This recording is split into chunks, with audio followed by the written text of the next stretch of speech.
Morning, Blake. Where are you and what are you doing right now? I'm walking around in my yard trying to make sure I got good phone signal. How's it working? Well, you're going to have to bust out the aluminum foil and wrap the bunny ears. Yeah, I hear you. So, Blake, I've never been to Gatlinburg, Tennessee.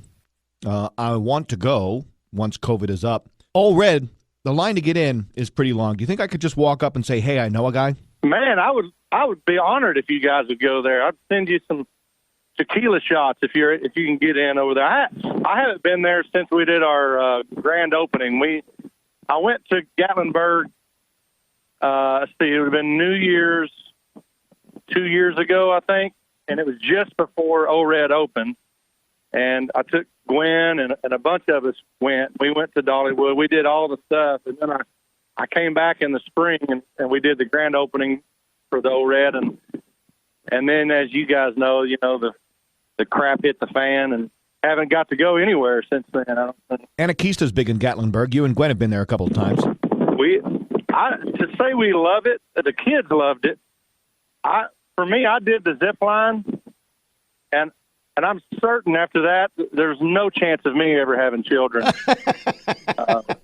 They didn't tell me that, even though I was under the weight limit, that didn't mean that my own body wasn't crushing my own body part in the harness. Well, maybe Gwen wanted to take you there for a reason. Maybe so, because she was like, you got to go because the kids want to go, and they're scared if you don't go. I was like, oh, God.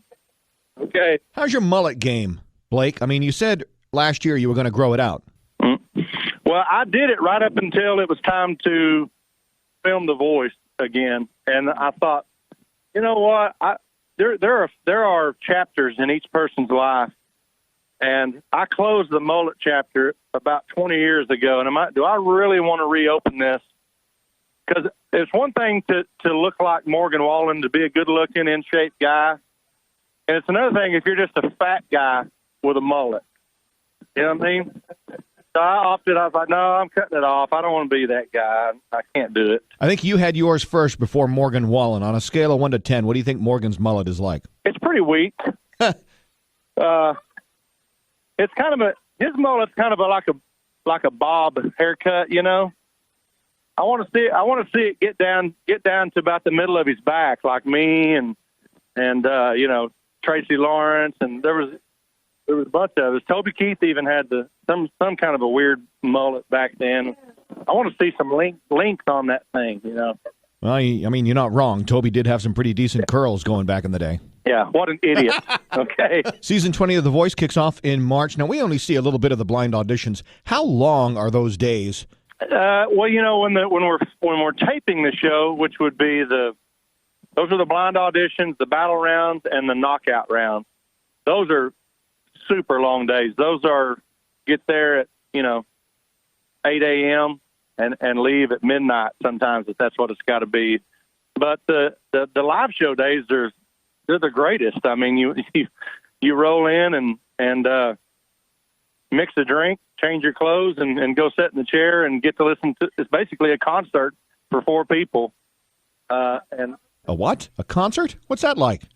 Exactly. It's like we were looking around this year going, wow, we are the only people in America that get to listen to live music right now. We have the greatest job ever. All right, so go ahead and dish. When Gwen won The Voice in season 19, how much did she rub that in your face? She's not that competitive when she wins. Does that make sense? When she loses is when you got to hear about it. This year I was torn. I was like, man, I really want my team to win. These guys have worked hard and they're great singers, but Christmas is coming up. And if I do win, there's going to be coal in my stocking, So I was 50-50 on whether I wanted to win or see her win one, but it all worked out for the best. Now, of course, talking about the two of you, I have to say congratulations on your engagement. Thank you. That's another weird thing about 2020. Let's face it. Let's be honest. I'd like to think you had this all planned out, but what was the deal with keeping the ring in the truck? The only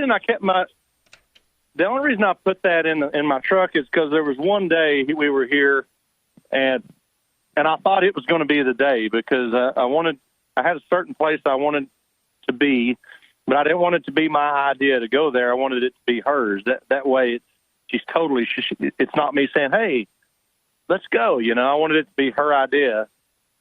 So I went and put the ring in my truck, that little pocket on your truck door, which is full of, in my truck, pocket knives, 22 shells, change, the salt packets from Sonic, just all that crap.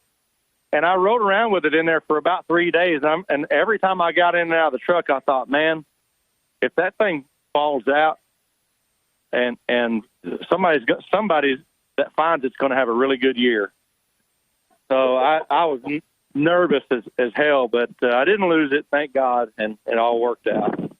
Well, you pulled it off, and it was a pretty beautiful engagement. It was incredible. I love the kids. The kids were there. My sister was there. Her brother was there with their families, and it was perfect. You going to take her last name? Like, is it going to be Blake Stefani, or are you going to be a couple like Blafani, or how's it going to work? We're kicking around Shafani. I think a couple of ladies in the office have that brand of purse. Now let's get to the new single, Minimum Wage, playing it all day on KFDI. I love you for that. Tell me a little bit about the song, because you heard this song several years ago, right? Yeah, the vocal was really hard. It took me 2 years to finally.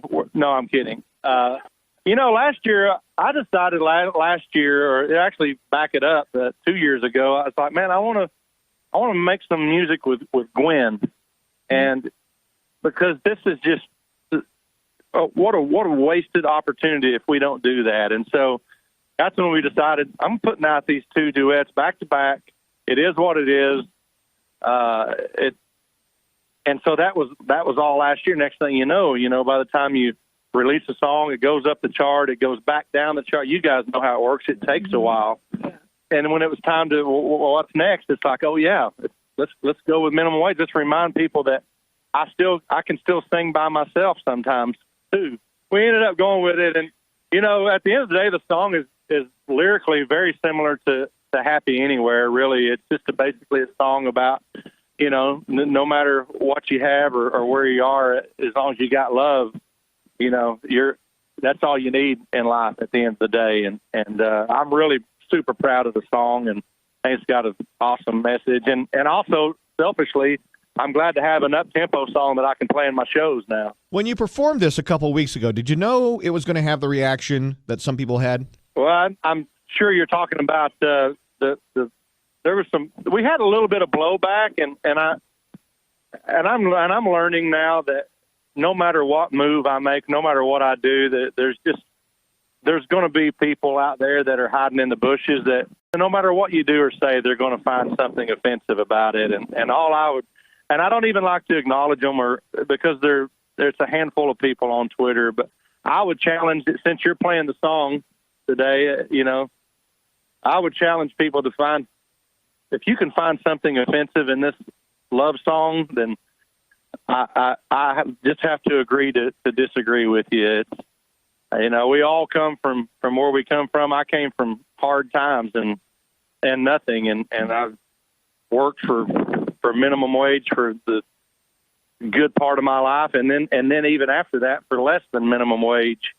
So I know what it's like to struggle and barely get by, and you know what? Those are some of my favorite memories of my life. Clearly, if you ever get in a bar fight, Ronnie Dunn is the guy who's got your back. He had your back in the song, too. Explained it in the most perfect way when he came to your defense. Well, and I appreciated him doing that, and as an artist, he took it as hard as I did, which is, wait a minute, we're singing real songs about real people and real stories and struggles and things that people have as country artists. If looking back, I think the people that were upset are not country music fans to begin with, and they don't really know what we're about as a fan base and as a group of people. We're about everyday people and what they go through, and if you don't understand it, then I can live with that, and I guess they'll have to also. After The Voice wraps this season, have you given any thought to guest hosting, like maybe on Jeopardy? I mean, they don't have any country stars yet.